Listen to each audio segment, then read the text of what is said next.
11 და 12 ოქტომბერს რიგით მესამე თბილისის ყავის ფესტივალი გაიმართება. ფესტივალის ფარგლებში დაგეგმილია ყავის ინდუსტრიის წარმომადგენლების გამოფენა, პროდუქციის დეგუსტაცია და გაყიდვა, ვორქშოპები, ლატე არტის ჩემპიონატი და სხვა აქტივობები.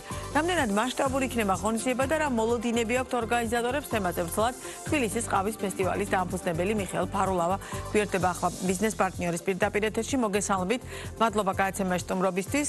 მოგესალმებით, მადლობა მოწვევისთვის. უკვე მესამე და უმასპინძლოს თბილისმა ყავის ფესტივალს. მე მაყურებლისთვის მე მეტნაკლები წარმოდგენა მაქვს, თუმცა საინტერესოა მაყურებლისთვის ალბათ როგორ დაიწყო ამ ყველაფერზე მუშაობა და რატომ გადაწყვიტეთ რომ საქართველოში შეიძლება ყავის ფესტივალმა იმუშაოს და მან გაამართლოს. ყავა რომ აქტიურად ისმება და გამოყენებადია, ეს მეტნაკლებად ამაზე წარმოდგენა გვაქვს, თუმცა სტატისტიკურადაც საინტერესოა რამდენად აქტიური მომხმარებლები ვართ ყავის და ყავის პროდუქტების და შესაბამისად ამართლებს თუ არა ამ ტიპის ფესტივალების ჩატარება. დიახ, ჩვენი გუნდი დაახლოებით 10 წელია უკვე ყავის ინდუსტრიაშია, სხვადასხვა ფორმით, მათ შორის რიტეილიც ქონია, გვაქვს ასევე კონსალტინგის ნაწილი და ესე რომ ვთქვათ, ამ ინდუსტრიას ძალიან კარგად ვიცნობთ. სწორედ ამიტომ 3 წლის წინ გადავწყვიტეთ, რომ უკვე მზად იყო საქართველო და ქართული ბაზარი იმისთვის, რომ რაღაც ისეთი შეხვედრების ადგილი გაჩენილიყო, სადაც ყველა მოთამაშე იქნება ეს მსხვილი მოთამაშე თუ ადგილობრივი ლოკალური დაუშვათ მიკროროსტერი, ასევე საერთაშორისო კომპანიები მიიღებდნენ მონაწილეობას, გაუზიარებდნენ ერთმანეთს ცოდნას, გამოცდილებას, სიახლეებს. ეს გლობალურად ტრენდია ზოგადად, სხვადასხვა ივენთი ტარდება გლობალურად ყავასთან დაკავშირებული, მთელი ყავის ასოციაცია არსებობს, სოფლიო, რომელიც ყველა ამ ივენტს კურირებს. თუ ჩვენ შევხედავთ ბოლო წლების სტატისტიკას, საქართველო არ არის გამონაკლისი მსოფლიო ტრენდიდან და ჩვენთანაც როგორც ყავის მოხმარება იზრდება, ასევე იზრდება ხარისხიანი ყავის იმპორტიც. ანუ თანხობრივი გამოხატულებით მიუხედავად იმისა, რომ არაბიკას ფასი მკვეთრად იზრდება, ბოლო წლებია და რეკორდულ ნიშნულზე არის, თითქმის $8 გადააჭარბა კილოგრამის ფასმა, მიუხედავად ამისა ეს ტრენდი არ ჩერდება და მზარდი იმპორტი გვაქვს. რაც იმაზე მიუთითებს, რომ ადამიანების ცხოვრების წესიც იცვლება ზოგადად, სიჩქარე იზრდება ინტერესი სხვადასხვა სასმელის თუ ინგრედიენტის მიმართ, შესაბამისად შედეგიც სახეზე გვაქვს. თქვენ ახსენეთ ხარისხიანი ყავის მიმართ ინტერესი და შეუძლებელია რომ არ დაგეთანხმოთ იმ ადამიანთა რიცხვს მივეკუთვნები, რომელიც ყავის აქტიური მომხმარებელი ვარ და შესაბამისად წლებთან ერთად ახლა ჩემ თავსაც რო ვაკვირდები, პირობითად 10 წლის წინ სხვა ტიპის ყავას მოვიხმარდი და დღეს ახლა სხვა ტიპის ყავას ვსვავ. ეს ტენდენცია ჩემს გარშემოც ძალიან თვალშისაცემია, მაგრამ რამდენად არიან გლობალური მოთამაშეები საქართველოში მისი ბაზრის მოცულობის გათვალისწინებით დაინტერესებულები, ან რამდენად მარტივია, რომ საქართველოში ხარისხიანი ყავის შემოტანა არა ერთეული და ვიწრო დაუშვათ მცირე მოცულობებით, არამედ რეალურად შემოვიდეს ქვეყანაში ხარისხიანი ყავა არ ნიშნავს, რომ მაინც და მაინც განსაკუთრებულად ძვირი უნდა გადავიხადოთ. აქ ლაპარაკია, რომ რეალურად საშუალო ფასის ყავაც ხარისხიანი იყოს, ხო? აი ამ ტენდენციას რამდენად კარგად უმკლავდებით ამ ბოლო წლების სტატისტიკის გათვალისწინებით? ისევ და ისევ ადამ სმითს უნდა დაუბრუნდეთ და კონკურენციის, ესე რომ ვთქვათ, ხიბლს, მიუხედავად იმისა, რომ ზოგადად არ არის ყოველთვის ხელმისაწვდომი ხარისხიანი ყავა, კონკურენცია ბადებს იმას, რომ სხვადასხვა მოთამაშე ცდილობს მაქსიმალურად სწორ ფასად და მაქსიმალურად მაღალი ხარისხი დადოს, შესაბამისად ამ კონკურენციის სიმჭიდროვე განაპირობებს იმას, რომ ქართველი მომხმარებელიც უკვე ესე რომ ვთქვათ, არ არის მოკლებული იმ სიამოვნებას, რომ სამართლიან ფასად დაუშვათ შეიძინოს კარგი მაღალი ხარისხის მარცვალი.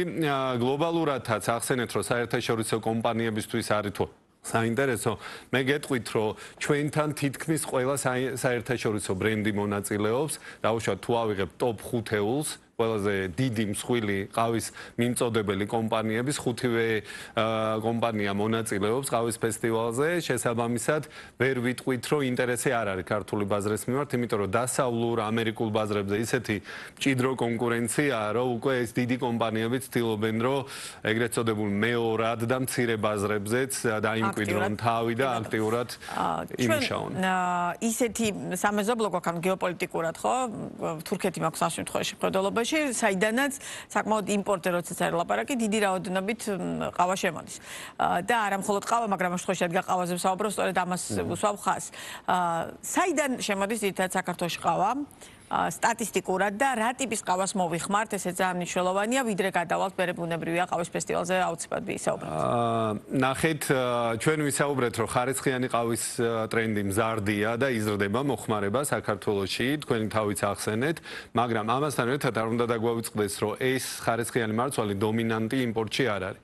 დომინანტი ქვეყნები არიან ძირითადად ინდონეზია, ვიეტნამი და შემდეგ მოდის უკვე ევროპული ქვეყნები, რომლებიც გვაწვდიან ხარისხიან ყავას გადამუშავებულს, ძირითადად სამხრეთ ამერიკული ფერმებიდან ან აფრიკული ფერმებიდან.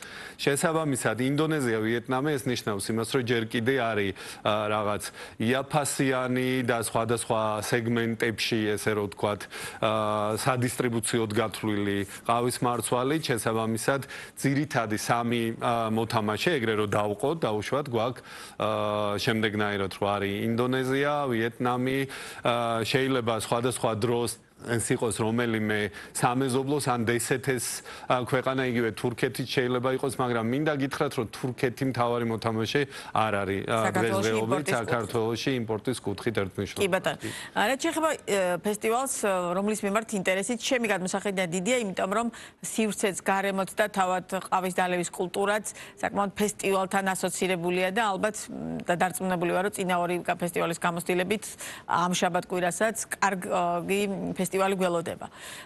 ვინ მიიღებს მონაწილეობას? თქვენ ახსენეთ, რომ მაქსიმალურად ყველა კომპანია, რომელიც კი მეტნაკლებად არის წარმოდგენილი საქართველოში, მაინც უფრო მეტად რომ გითხრათ, რომელ კომპანიებზეა საუბარი და რა დახვდებათ იქ მოსულ ადამიანებს, სად იმართება და ასევე ძალიან მნიშვნელოვანია, რამდენად შეიძლება რომ მაქსიმალურად ბევრმა ადამიანმა მიიღოს მასში მონაწილეობა. კარგით, ბოლოდან დავიწყოთ. ჩვენ მაქსიმალურად ვცდილობთ, რომ ფესტივალი იყოს ხელმისაწვდომი ყველასთვის, იმიტომ რომ გარდა იმისა, რომ ბიზნესისთვის გათვლილი ექსპოა და გამოფენა ზოგადად, სადაც მომხმარებელი და ესე რომ ვთქვათ, გამყიდველი ხვდებიან ერთმანეთს და აცნობენ სიახლეებს, გარდა მაგისა ჩვენთვის და ალბათ მაგაზე უფრო ვისაუბრებ, თავარი ამოცანა არის, რომ ფესტივალს არ ქონდეს მშრალი ბიზნესური სახე და ის იყოს ყავის ენთუზიასტებისთვის, მათი ოჯახის წევრებისთვის, მათი მეგობრებისთვის გათვლილი.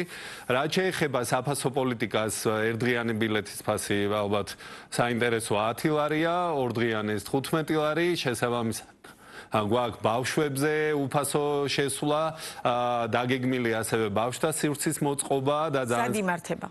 იმართება ექსპო ჯორჯიას მე-4, მე-5 პავილიონებში, წერეთლის გამზირი ნომერი 115. ეს იქნება ხვალ და ზეგ, შესაბამისად 11 საათიდან 7 საათამდე მონაკვეთში იქნება. აი ამ მოცემულობით, რადგან დაანონსებული ბევრად ადრე იყო ყავის ფესტივალი, ხვალ და ზეგ გაიმართებოდა, რეალურად ინტერესი თუ არის და დაუშვათ ჩვენ ბევრს საუბრობთ ხოლმე სხვა ტიპის ფესტივალებზე, ვისკი იქნება ეს, ღვინო თუ ასე შემდგომ და საინტერესოა დაუშვათ ინტერესი როგორია საქართველოს მოქალაქეების ან ტურისტების მხრიდან ყავის ფესტივალის.